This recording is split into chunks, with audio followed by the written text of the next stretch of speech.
એક મહત્વના સમાચાર અમદાવાદથી પ્રાપ્ત થઈ રહ્યા છે। ગુજરાતના આઈપીએસની પત્નીએ આપઘાત કર્યાનો સમાચાર પ્રાપ્ત થઈ રહ્યા છે। અમદાવાદના થલતેજ વિસ્તારમાં આ ઘટના ઘટી છે। એક આઈપીએસના પત્નીએ ગળે ફાંસો ખાઈને જીવન ટૂંકાવ્યું છે। ત્યારે થલતેજ નિવાસ સ્થાને આ આપઘાત કર્યાની ઘટના સામે આવી છે। ગળે ફાંસો ખાઈને આપઘાત કર્યો છે। એક આઈપીએસ જેમનું નામ આરટી સુસરાની પત્નીને આપઘાત કર્યો છે। ત્યારે વલસાડ મરીન સિક્યુરિટીમાં એસપી તરીકે ફરજ બજાવે છે સુસરા। ત્યારે એક મહત્વના સમાચાર અમદાવાદથી પ્રાપ્ત થઈ રહ્યા છે। આઈપીએસના પત્નીએ જીવન ટૂંકાવ્યું છે। કયા કારણોસર જીવન ટૂંકાવ્યું છે તે પણ હજી સામે આવ્યું નથી। ત્યારે આઈપીએસ સુસરાની પત્નીએ જીવન ટૂંકાવી દીધું છે તેમના નિવાસ સ્થાને।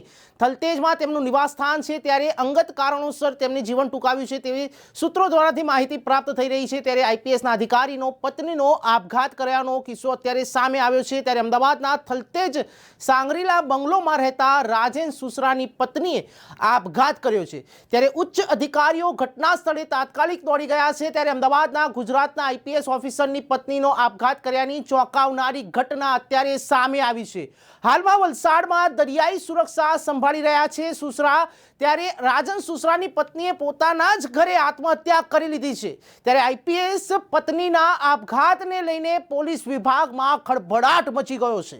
ત્યારે અમદાવાદના પોલીસના સ્થાનિક અને ઉચ્ચ અધિકારીઓ ઘટના સ્થળે પહોંચ્યા છે। ત્યારે આઈપીએસ અધિકારીની પત્ની થલતેજ વિસ્તારમાં રહેતી હતી। ત્યારે ગુજરાત કેડરના આઈપીએસ અધિકારી રાજન સુસરા હાલ વલસાડમાં ફરજ બજાવી રહ્યા છે। તે મરીન ટાસ્ક ફોર્સના કમાન્ડર હજીરાના એસપી છે। ત્યારે રાજન સુસરા મૂળ સુરેન્દ્રનગર જિલ્લાના છે અને તેમની પત્નીએ થલતેજ ખાતે પોતાના ઘરે ફાંસો ખાઈને આપઘાત કરી લીધો છે।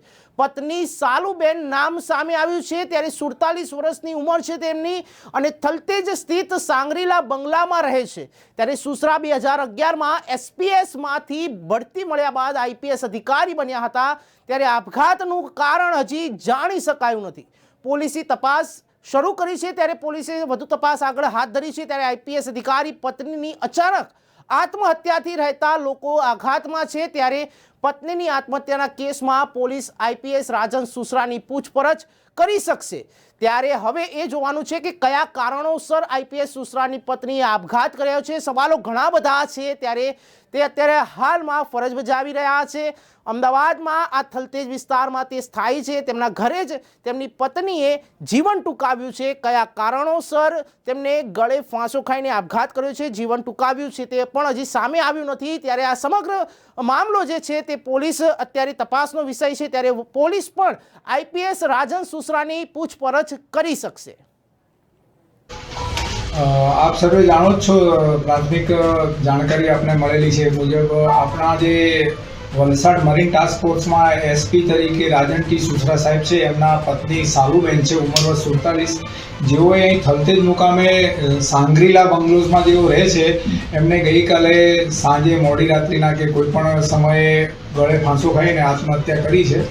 જે આત્મહત્યાના અનુસંધાને બોડકદેવ પોલીસ સ્ટેશનમાં એક સીઆરપીસી 174 મુજબ અકસ્માત મોતનો ગુનો દાખલ કરવામાં આવેલો છે અને શરૂઆતની તપાસમાં પોલીસને જાણ કરી હતી એસપી સાહેબે જ અને એ અનુસંધાને સેવલા સિવિલ હોસ્પિટલમાં એડીના અનુસંધાને પોસ્ટમોર્ટમ કરવામાં આવેલ છે અને આગળની તપાસમાં હાલ સુધી આપઘાતના જે પણ કારણો છે એ જાણવાનો પ્રયત્ન ચાલુ રહ્યો છે। SN Patel police inspector Bodakdev તપાસ કરી રહ્યા છે। એમાં જાણવા એવું મળ્યું છે કે જે એસપી સાહેબ છે, જે રાજન ટી સુસરા સાહેબ છે, એ બપોરે અમદાવાદ આવી ગયેલા હતા।